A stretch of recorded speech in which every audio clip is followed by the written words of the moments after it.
to do a little bit more in the passing game in terms of play calls at the line. Can you go through that a little bit? Well, we just felt like after, he's got a year under his belt now, and he sees things well and what the defense is trying to do sometimes in the running game. So we'll do some more things where he has the freedom to, not just leave the play, the package, but to get us in, what we call an advantage check. So we have worked on some of that, yes. Was there kind of a menu of plays, or? Well, it's all of the above. A lot of times he goes up with a menu of plays that he's restricted in, there's 3 or 4 plays. And sometimes in that same scenario, we give him the green light to go after whatever he sees. Kirk said a couple of weeks ago that when he looked at Nathan Stanley, he looked a lot more mature than most freshmen. He's not sure he just doesn't know what he's doing or if it's just his natural ability. What have you seen from him, and how has he progressed, and has he moved up? Is he, He's done a really good job for a freshman. The thing right now is his head is still swimming because there's a lot on him, but he is a very mature kid, and we'll just see how it plays out. But he's certainly got himself in the mix.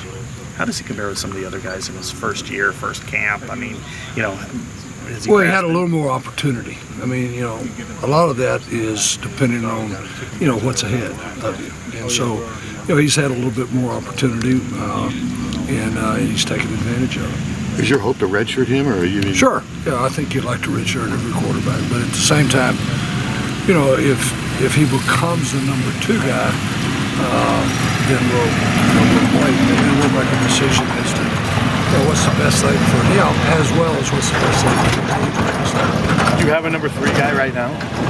Yeah, it's him. It's him. Has James Daniels won the center job? Is he pretty settled? Yeah, if we started tomorrow, James would be our starting center. And Walsh at right guard then? We'll probably play with Sean at right guard, yes. Okay. How has wide receiver shaked out so far, Greg? Typically in camp you get guys that hamstrings or they're not pulled but they're strained. The volume that they run. Chris reported in a meeting the other day, Chris Dahl, that that Meerkat and Riley's, they had like 6,000 yards of full speed running, which was like way more than anybody else on the football team. So we've tried to be smart with those guys and take care of them. But Jay Shield and Germanique are both done a nice job at the Z position. Both of those guys will play. Mears done a good job at the slot. Riley is kind of our jack of all trades. He can play any of them, and so he's worked a lot both at the B position and the Z position. Devontae Young is a true freshman that is in the mix at this moment, but the depth chart is still very fluid, and we still got some time before we have to decide exactly what we want to do. If you go 3 wide receivers quite a bit, more than personnel. Those 3 right now, are they the same as that kind of open at camp, or is it? Yeah, it would be Germanique or Jay, either one, and then Mir and Riley would be the 3 guys that would go out first. How about after that? Just what I talked about. Riley's a guy that can play inside, and Devontae Young is a guy that has had a good camp and is in the mix. And then Adrian Falconer is still in the mix. Ronald Nash is a guy that has played both the inside position and outside. So out of that group, we'll try to settle on about 5 or 6 guys, including those that can play multiple positions.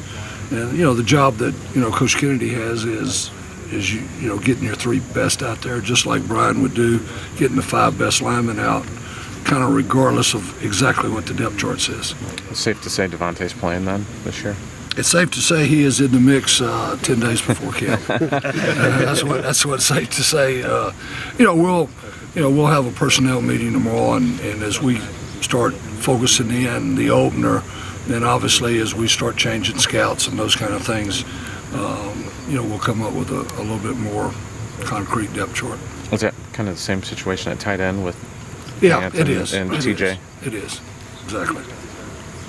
About the true freshman running back, Greg, Yeah, both Tokes and Torn have done a good job, and you know, they're still rolling in there. They've you know, pass protection is they're way behind on that, but in terms of just carrying the football and assignment wise and, you know, doing those kind of things, you know, we're excited about, you know, about that group. You know, we would start with LaShawn and Akram, and so, and then after that we'll just kind of see. You guys run 22 and 12 so often. Do you anticipate, in the past you've moved, like, say, a reserve tackle to be that second tight end? I think Ryan Ward, even Ike did it a few years ago. Do you anticipate potential for Yeah, doing not something? at this time. Not at this time. You know, I feel like with between Kettle and Picor and Weeding, and I think, you know, we probably won't have to move a tackle there. It's always a possibility, but as of right now, we probably wouldn't have to do that.